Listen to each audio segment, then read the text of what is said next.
Assalamualaikum warahmatullahi wabarakatuh. Alhamdulillahi rabbil alamin. Wassalatu wassalamu ala asrafil anbiya'i wal mursalin Sayyidina Muhammadin wa ala alihi wa sahbihi ajmain. Amma ba'du. Pertama-tama dan yang paling utama, marilah kita panjatkan puja, puji beserta syukur kehadirat Allah Subhanahu wa Ta'ala. Salawat beserta salam semoga tercurah limpahkan kepada baginda alam, habibana wa nabiyana Kanjeng Nabi Muhammad sallallahu alaihi wasallam.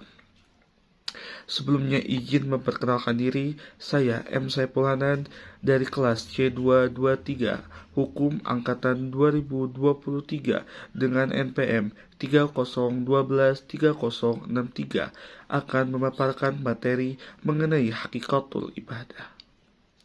Ayyuhal mu'minun ibadallah. Ibadah adalah ekspresi cinta seorang hamba kepada Allah. Ibadah pula adalah keinginan seorang hamba mencari ridho Allah Subhanahu wa Ta'ala.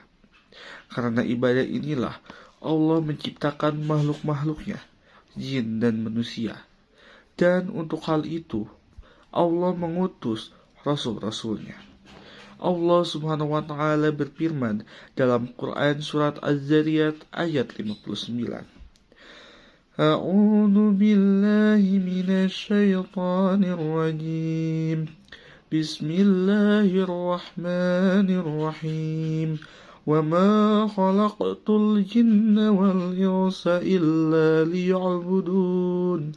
Yang artinya, dan aku tidak menciptakan jin dan manusia, melainkan supaya mereka mengabdi kepadaku.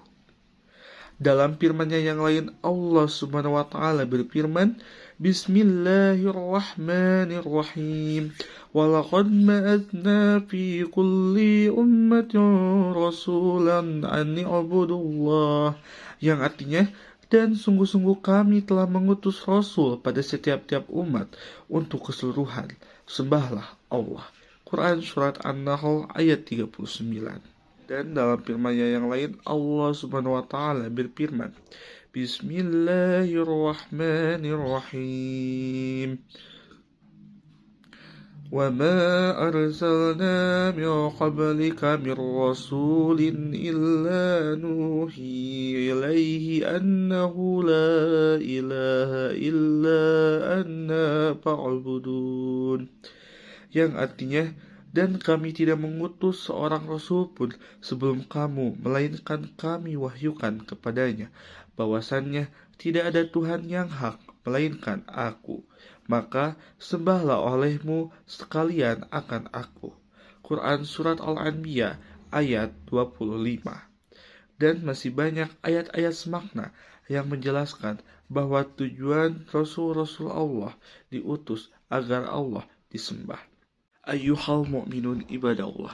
Kegiatan manusia seluruhnya adalah diperbaiki secara keseluruhan dengan Allah dengan sesempurna mungkin. Serupa firman Allah dalam Quran Surat Al-An'am ayat 162 sampai 163 yang berbunyi, Bismillahirrahmanirrahim. Qul inna salati wa nusuki wa mahyaya wa mamati lillahi rabbil alamin. La syarika lah wa bidhalika umirtu wa ana awwalul muslimin. Yang artinya, dikatakan, sesungguhnya sembahyang aku, ibadahku, kehidupan dan matiku hanyalah untuk Allah, Tuhan semesta alam. Tiada sekutu baginya, dan itulah yang diperintahkan kepada Allah, dan saya adalah orang yang pertama-tama menyerahkan diri kepada Allah. Adapun dasar-dasar dari hakikat ibadah itu ada beberapa macam. Yang pertama, ibadah merupakan hak Allah Subhanahu wa Ta'ala atas kita sebagai makhluknya. Yang kedua, ibadah adalah cara kita mengakui kebesaran, kekuasaan dan kehendak Allah Subhanahu wa Ta'ala. Yang ketiga, ibadah adalah cara kita mengungkapkan rasa cinta, syukur dan hormat kepada Allah Subhanahu wa Ta'ala. Yang keempat atau yang terakhir adalah ibadah adalah cara kita mendapatkan kebaikan, keberkahan, dan keselamatan di dunia dan akhirat. Adapun ciri-ciri akikah al-ibadah, Yang pertama adalah hakikat al-ibadah adalah menaati Allah SWT dalam segala hal, baik perkataan, perbuatan, maupun keyakinan. Yang kedua, hakikat al-ibadah adalah mengagungkan Allah SWT dengan menaati segala perintah dan larangannya, serta menjauhi segala sesuatu yang menimbulkan murka dan siksanya. Yang ketiga, hakikat ibadah adalah mencintai Allah SWT dengan segenap hati, jiwa, dan raga, serta mencintai apa yang dicintainya dan membenci apa yang dibenci. Yang keempat adalah hakikat ibadah adalah bertawakal kepada Allah SWT dalam segala urusan dan keadaan, serta pasrah pada ketetapan dan kehendaknya. Selanjutnya, ada hakikat ibadah adalah berdoa kepada Allah SWT dengan penuh pengharapan dan rasa hormat serta memohon perlindungan dan ampunannya. Adapun manfaat dari hakikat ibadah, yang pertama adalah mengenal Allah SWT lebih dekat dan mencintainya lebih dari apapun. Yang kedua, menjadi hamba yang taat dan bertakwa kepada Allah SWT. Yang ketiga, memperoleh kebahagiaan dan ketenangan jiwa di dunia dan akhirat. Yang keempat, mempererat hubungan sosial dengan sesama manusia melalui ibadah muamalah seperti bersedekah, memberi hibah, menolong orang yang membutuhkan, dan lain-lain sebagainya. Yang terakhir adalah memperoleh pahala dan ampunan dari Allah SWT atas segala dosa dan kesalahan.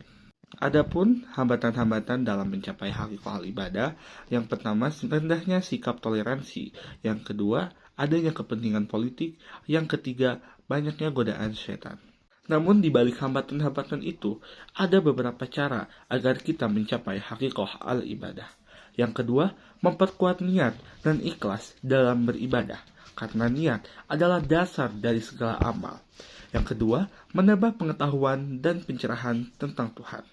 Pengetahuan adalah pemimpin amal. Hendaknya kita belajar tentang sifat-sifat Allah, nama-nama indahnya, perintahnya, larangannya, dan hikmahnya. Yang ketiga, menjaga sholat 5 waktu dengan khusyuk dan kudu, karena sholat adalah rukun agama. Yang keempat, perbanyak zikir dan doa kepada Allah SWT, karena zikir adalah mengingat Tuhan dengan perkataan, hati, dan perbuatan. Yang kelima, yaitu dengan memperbanyak berpuasa sunnah, karena puasa adalah menahan diri dari makan, minum, dan syahwat mulai dari terbit fajar hingga terbenam matahari. Yang selanjutnya, yaitu bersedekah dan bersedekah kepada orang-orang yang membutuhkan, karena sedekah adalah memberikan sebagian harta kita kepada orang lain tanpa mengharapkan balasan. Selanjutnya, menjalin silaturahmi dengan keluarga, saudara, tetangga, teman, dan sesama muslim, karena silaturahmi adalah menjaga hubungan baik dengan orang-orang yang ada di sekitar kita, karena kita harus saling menghormati, menyayangi, menolong, dan memaafkan satu sama lain. Ayuhal mu'minun ibadallah, kesimpulan dari materi yang saya sampaikan adalah hakikat al-ibadah adalah hakikat atau esensi dari ibadah, yaitu mengabdi kepada Allah SWT dengan sepenuh hati, lisan, dan perbuatan. Yang dimana ibadah terbagi menjadi dua jenis, yaitu ibadah mahdoh dan ibadah muamalah. Ibadah mahdoh adalah ibadah yang langsung ditujukan kepada Allah SWT, sedangkan ibadah muamalah mencakup hubungan antar manusia dalam rangka mengabdi kepada Allah SWT. Sekian materi yang dapat saya sampaikan. Wabillahi taufiq wal hidayah. Wassalamualaikum warahmatullahi wabarakatuh.